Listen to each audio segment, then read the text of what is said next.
આગળ વાત કરીએ સુરેન્દ્રનગરની તો સુરેન્દ્રનગર જિલ્લામાં છેલ્લા 2 દિવસથી સતત ધોધમાર વરસાદ વરસી રહ્યો છે।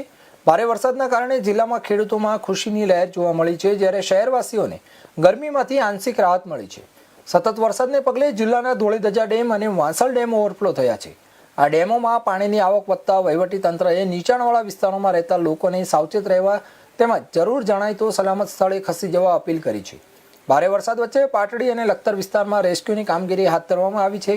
કોઈ અનિચ્છનીય ઘટના ન બને તે માટે સમગ્ર જિલ્લા વહીવટીતંત્ર એલર્ટ મોડ પર કાર્યરત છે।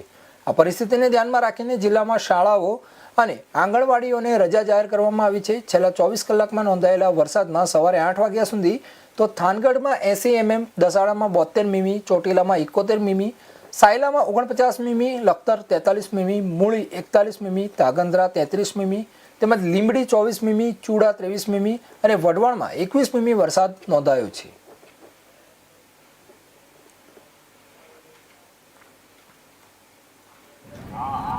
हाल बात करी सुरेन्द्रनगर जिला ની અંદર જ્યારે 24 કલાકથી વધારે ધીરજ વરસાદ પડી રહ્યો છે, ત્યારે અમુક તાલુકાઓમાં જે વધુ વરસાદ પડવાથી અનેક ઠેકાણે લોકોનું રેસ્ક્યુ કરવું પડ્યું, તેમજ અનેક સમસ્યાઓ ઊભી પડી। ઘણા બધા ગામની અંદર પાણી ઘૂસી ગયા, જેની અંદર